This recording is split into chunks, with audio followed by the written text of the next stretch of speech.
Assalamualaikum warahmatullahi wabarakatuh. Selamat datang di channel Tausiah Ustadz, tempat kita berbagi inspirasi dan ilmu seputar Islam. Semoga video ini membawa manfaat dan menjadi jalan kebaikan untuk kita semua. Bismillah. Yuk, kita mulai. Alhamdulillahi Rabbil Alamin. Alhamdulillahilladzi farada alaina al-jumu'ata linakuna minadh-dhakirin.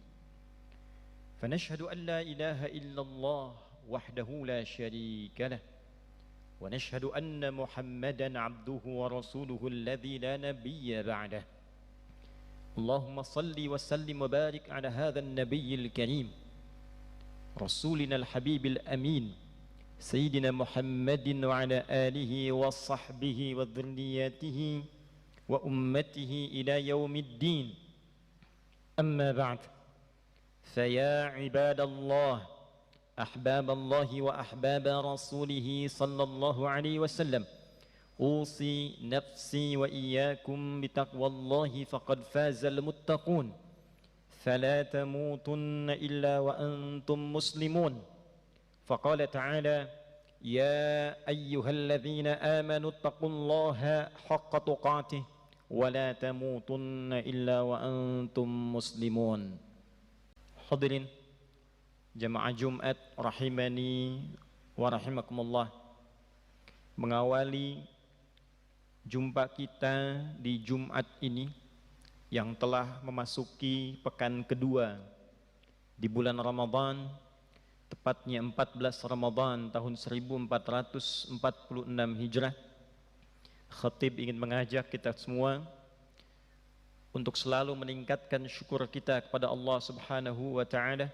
Alhamdulillah, di antara sekian hamba yang berkehidupan dan menyatakan dirinya beriman kepada Allah sampai detik ini, kita yang masih terpilih di sisi Allah Subhanahu wa taala untuk mendapati kenikmatan Ramadan di tahun ini. Semoga seluruh rangkaian ibadah yang telah kita tunaikan dari awal Ramadan khususnya sampai detik ini berkenan diterima oleh Allah Subhanahu wa taala.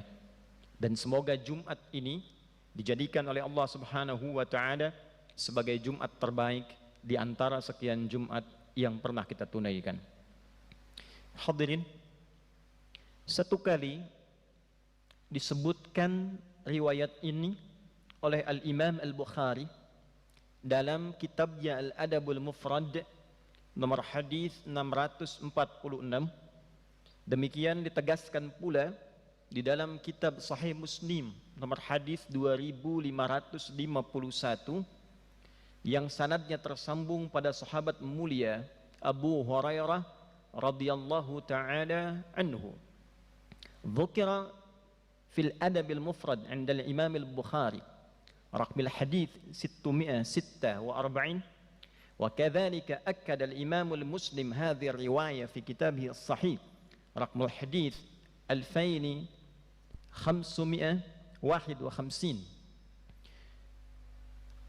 وكان السند هذا الحديث متصل إلى الصحابي الجليل أبو هريرة رضي الله تعالى عنه. ذكر أن النبي صلى الله عليه وسلم عندما رقي المنبر فقال آمين آمين آمين. قيل يا رسول الله ما كنت تصنع هذا؟ فقال صلى الله عليه وسلم أو كما قال أتاني جبريل عليه السلام فقال رغم أنف عبد أدرك أبويه أو أحدهما فلم يدخله الجنة وفي رواية أحدهما الكبر ولم يدخله الجنة فقلت آمين. فقال رغم أنف عبد دخل عليه رمضان لم يغفر له فقلت آمين. فقال رغم أنف امرئ ذكرت عنده فلم يصلي عليك فقلت آمين. Hadirin, satu kali diriwayatkan Yang riwayat ini tersambung pada sahabat Abu Hurairah radhiyallahu taala anhu, bahwa Nabi sallallahu alaihi wasallam saat akan naik ke mimbar beliau, dan adalah mimbar Nabi sallallahu alaihi wasallam kurang lebih ada 3 tangga gundakan. Saat naik pada tangga yang pertama, tiba-tiba datang malaikat Jibril menyampaikan pada Rasulullah sallallahu alaihi wasallam. Sebelum ini disampaikan, Nabi mengatakan amin, amin, amin. Maka ditanyakan oleh para sahabat, ya Rasulullah, mengapa engkau mengatakan amin, amin, amin 3 kali? Maka kata Nabi, saat aku naik pada yang tangga pertama, Jibril datang dan mengatakan, celakalah seorang hamba, tercela seorang hamba. Di riwayat lain, bu'dan, jauh dari rahmat Allah subhanahu wa ta'ala, bagi seorang hamba yang mendapati satu dari kedua orang tuanya. Yang mendapati di riwayat lain, satu di antara kedua orang tuanya telah sepuh, maka tidak mampu berbuat baik kepada kedua orang tuanya, yang berpotensi memasukkan kedua orang tuanya ke dalam surga. Kata Nabi, amin. Maka ketika naik tangga yang kedua, dikatakan pada Nabi melalui malaikat Jibril alaihi salam, celakalah seorang hamba, tercela seorang hamba, keterlaluan seorang hamba, jauh dari rahmat Allah subhanahu wa ta'ala, seorang hamba yang disampaikan oleh Allah ke bulan Ramadan, tapi tak mampu memanfaatkan Ramadan itu untuk mendapatkan ampunan Allah subhanahu wa ta'ala. Kata Nabi, amin. Saat naik tangga yang ketiga, maka malaikat Jibril mengatakan, celakalah seorang hamba, keterlaluan seorang hamba, tercela seorang hamba, yang disebutkan namamu ya Muhammad sallallahu alaihi wasallam di sampingnya, tapi dia tak mau bersalawat kepadamu. Kata Nabi, amin. Hadirin, hadis ini dengan riwayat yang sahih terkait dengan Ramadan memberikan pesan penting kepada kita bahwa Ramadan ini bulan yang penuh dengan keistimewaan. Di antara keistimewaannya ada peluang rahmat Allah subhanahu wa ta'ala diberikan kepada setiap hamba siang dan malam, yang berupa ampunan dari seluruh dosa-dosa yang pernah dikerjakan. Dalam hadis riwayat Al-Bukhari, ditegaskan juga dalam hadis riwayat Muslim, Nabi SAW pernah menyampaikan, man shama ramadana imanan wahtisaba ghufira lahu ma taqaddama min dhanbi wa man qama lailatal qadri aw fi riwayatin man qama ramadana imanan wahtisaba ghufira lahu ma taqaddama min dhanbi.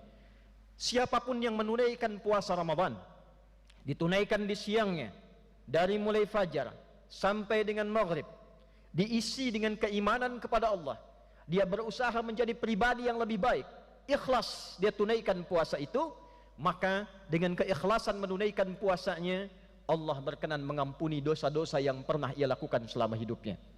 Dan siapa yang bangun di malam Ramadan, dia tunaikan solat malam bersamaan dengan malam Al-Qadar, atau dia tunaikan setiap malam Ramadan, dia tunaikan ikhlas karena Allah untuk memperbaiki dirinya supaya lebih baik dalam perjalanan hidupnya, maka dengan itu diampuni dosa-dosa yang pernah ia kerjakan selama hidupnya. Jadi bayangkan hadirin, siang ada ampunan, malam ada ampunan, 24 jam potensi dosa kita diampuni oleh Allah subhanahu wa ta'ala. Dan siapakah di antara kita yang tidak pernah memiliki dosa? Dosa mata, dosa telinga, dosa lisan, sampai dosa ke ujung kaki, dosa anak pada orang tua, dosa orang tua yang mengabaikan anak, dosa dengan kerabat, dosa dengan tetangga, dosa pada tubuh kita sendiri di hadapan Allah subhanahu wa ta'ala. Maka khusus Ramadan selama sebulan penuh, siangnya, malamnya ditebarkan oleh Allah rahmatnya untuk mengampuni seluruh hambanya, sehingga terlahir kembali dalam keadaan fitrah, bersih untuk menghadap Allah subhanahu wa ta'ala. Hanya sayang, kata Nabi, ada orang yang disebut oleh malaikat Jibril, saking sayangnya Allah ingin mengampuni dosanya, diberikan siang ampunan, diberikan malam ampunan, tapi tidak disambut peluang ampunan ini dengan mendekatkan diri kepada Allah subhanahu wa ta'ala. Diminta puasa, dia tidak kerjakan. Diminta sholat, dia malas-malasan. Diminta istighfar, dia tidak lakukan. Maka apa yang terjadi? Kata malaikat Jibril, raghima anfu rajulin, sungguh celaka orang seperti ini, tercela orang seperti ini, jauh dari rahmat Allah Subhanahu wa taala. Dakhala alaihi Ramadan lam yughfar lah. Sudah diberikan kesempatan Ramadan, masuk di bulan Ramadan, tapi tidak memanfaatkan itu dengan baik, tidak ibadah dengan baik, sehingga tak mampu diampuni dosa-dosanya di bulan itu.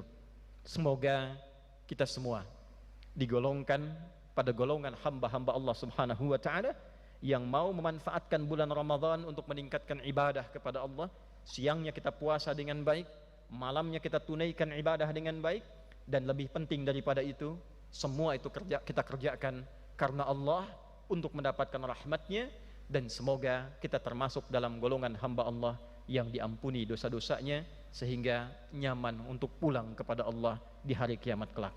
Barakallahu li wa lakum fil Qur'anil azim wa nafa'ani wa iyyakum bima fihi minal ayati wa dzikril hakim wa taqabbala minni wa minkum tilawatahu innahu huwas samiul alim. Ud'ullaha yastajib lana wa lakum jami'an. Terima kasih sudah menonton. Jangan lupa like, share, dan subscribe untuk mendukung dakwah ini. Sampai jumpa di video berikutnya. Wassalamualaikum warahmatullahi wabarakatuh.